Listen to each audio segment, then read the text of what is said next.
Most GTA Online players are stuck grinding the same 2 or 3 heists until they're completely burned out. But while everyone is busy fighting over the KO Preco cooldown, there are 7 businesses gathering dust that have quietly become absolute gold mines in 2026. Whether it's thanks to recent payout buffs or just being completely overlooked, these are the 7 forgotten businesses you need to start running right now if you want to make millions whilst everyone else is still struggling. Let's get into it.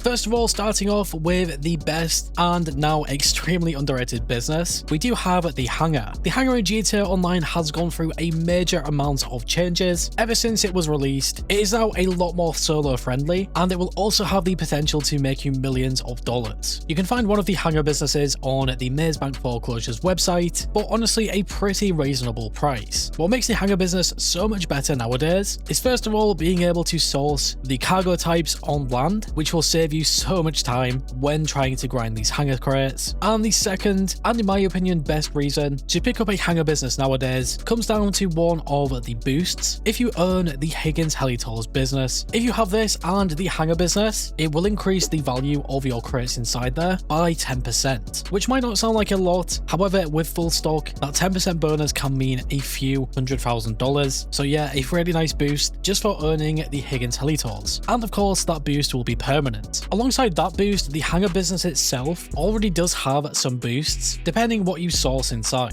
Hopefully you guys can see this table on screen showing you the various different boosts. Chemicals, medical supplies, and narcotics will give you a huge 70% boost. So then if you guys factor in that 10% boost alongside this, you will be able to make millions of dollars. If you are yet to try out the Hangar business, especially if you are returning to GTA Online after many years, I cannot recommend it enough. It is genuinely so good. Moving on to the second business, we have the nightclub. The nightclub itself has really not had many changes whatsoever, but even knowing this, I still think I just have to include this because it is completely vital in making money whilst you do other things in GTA Online. For example, the nightclub safe can make you guys passive money, or at least semi-passive money, and then the warehouse technicians inside the nightclub, if you have all of these businesses, will over time generate you millions of dollars. To start off with, the passive safe income from your nightclub, it is extremely simple to set up and make some really serious profit. You want to make sure that your nightclub popularity is always full. You can do this by changing the resident DJ in basement level 1 or at an MCT. Every time you change the resident DJ, your nightclub popularity will slightly increase, and once it is completely full, it is extremely easy to stay on top of. With full nightclub popularity, you are getting $50,000 every 48 minutes, up to the safe's capacity of $250,000. So once you max the popularity bar, you can really go ahead and do anything else, potentially focus on the first one with the Hangar business, come back in an hour or so and collect the passive safe income. Then for the second side of the nightclub with the warehouse technicians, this one's a little bit more difficult to set up fully, especially if you guys are newer to GTA Online, because you will need all of these businesses, and then on top of that you also need to purchase the technicians and then finally upgrade the nightclub. But once you tick all of these things off, every time you guys are on GTA Online doing absolutely anything, the nightclub is making you money. I believe people still overlook the nightclub because it makes money quite slowly, but in my opinion, if you play GTA Online the majority of the time, the nightclub is going to make that money before you even know it. For business number 3, we have the Acid Lab. This is now arguably one of the best solo businesses in the entire game. It is extremely simple to set up and even obtain, and there is some really nice tricks that can go with this to get the most out of the Acid Lab. To start this one off, to pick up an Acid Lab, you can either play through the first dose missions inside the Freak Shop, or instead just purchase one on the Warstock Cash and Carry website. After that, you can install the Acid Lab equipment, and the last thing to do is to unlock the Acid Lab's equipment upgrade. To get the equipment upgrade, you have to complete 10 Dax Fooligan jobs, and you can then purchase it for $250,000. Probably one of the better investments in game because of how much you guys can make through the Acid Lab over time. That would be the typical way to set up the Acid Lab as is, but you can do some other things to really get the most out of it. First of all, if you open your interaction menu and go down to service vehicles, select the Acid Lab and then change the product name. It will cost you $5,000, but permanently increase your sell value in the Acid Lab, making you roughly around $350,000 for full stock. You will also be able to boost how fast the Acid Lab will use supplies every day in GTA Online by coming over to this table and mixing the chemicals. For reference, this is 1 day in real life. That will be the cooldown for this, but it is still well worth doing if you are focusing on making money through the Acid Lab. In terms of the sell missions for the Acid Lab, they are also some of the best ones. An extremely solo friendly business, arguably the most solo friendly. There is one sell vehicle no matter what, and it will have you going around the map pretty much just delivering acid, only taking around 10 to 15 minutes. You will also get to upgrade the delivery bike inside the Freak Shop. I wish we had this sort of feature with some of the MC businesses. Just imagine if we could upgrade the post-op vans or something. I think that would make the MC business sell missions so much better. If you do not have the Acid Lab yet, make sure to play the first dose missions or outright purchase the vehicle on the Warstock website and begin setting it up.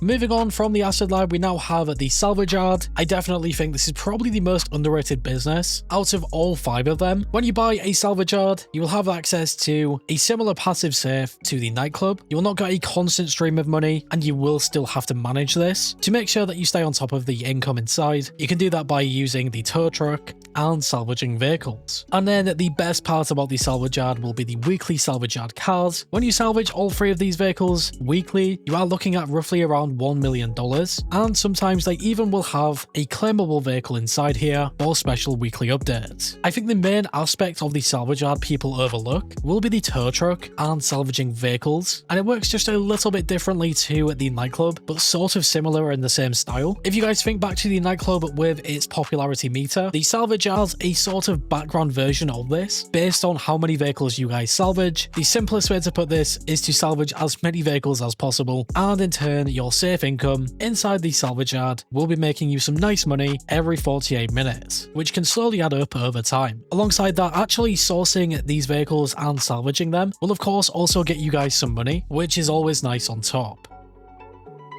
At long last, for the 5th business that most certainly flies under the radar nowadays in GTA Online, it will be the Auto Shop. The Auto Shop has access to the Auto Shop robbery contracts, which are essentially just some mini heists, not taking too long to complete, with only 2 setup missions and then the finale, and the payouts being extremely nice. The Union Depository contract, getting you around $300,000 for completing it, is by far the best one. Alongside the robbery contracts, you can do the customer vehicles that periodically spawn inside the Auto Shop, customize them following the specifications, and deliver them to the customers without damaging them. This is a pretty nice source of income in the meantime. And if you cannot be bothered driving the vehicles yourself, if you do have the additional staff members and the extra car lift, you will be able to send the 2 staff members off to do it instead, which might save some time but also might lose you just a little bit of profit. Still very worthwhile in my opinion. Whilst your staff members deliver these vehicles, you can jump into the Union Depository contract or any other contract and make even more cash.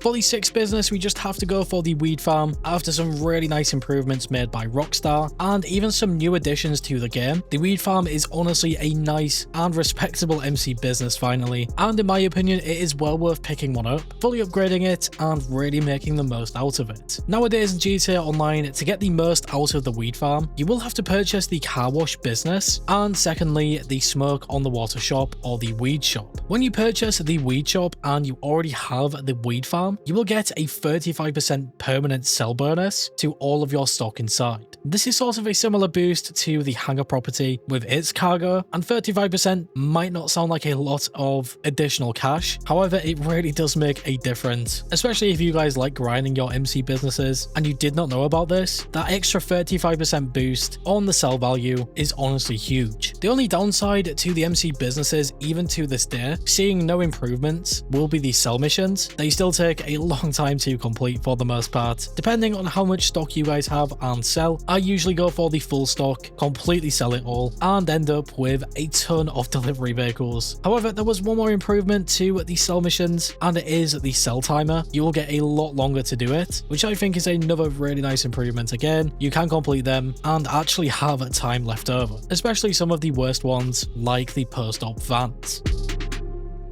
To now move on to the final business that I think quite the majority of players have forgotten about, which is also very similar to the hangar business and the weed farm. It is of course the counterfeit cash factory. The counterfeit cash factory is now similar in the respect of purchasing the car wash business, as you will also get a 35% permanent boost to the sell value inside. And the counterfeit cash factory sell value is just a little bit better than the weed farm. And to show you how good this actually is, the coke lockup can make me just over $525,000, and the counterfeit cash factory is almost there as well with this boost. Just having these additional businesses alongside these MC ones and even the hangar really does make a difference. And because these two MC businesses are a lot more affordable than buying the coke lockup or a meth lab, for example, I think it does make them a lot more balanced. When you have both of them completely set up and fully upgraded, with the additional businesses alongside them, they can make you some serious money and surprisingly quite fast. So that will be 7 forgotten GTA Online businesses that are now secretly gold mines in 2026. Make sure that you guys leave a comment below and let me know what your favorite one was, or if I should have included a much older business, for example import-export. I think my reasoning behind not including them ones really comes down to not many game changes directly impacting them. For the most part, they have been pretty much unchanged since they first were introduced to the game. But anyways guys, if this video helped you out in any way, shape or form with all of the different pieces of information, make sure to leave a like, I always do appreciate it. And if you are new to the channel and like what you see, subscribe and hit that bell icon to never miss a video. Finally guys, stay safe, thanks for watching, and I will catch you in the next one.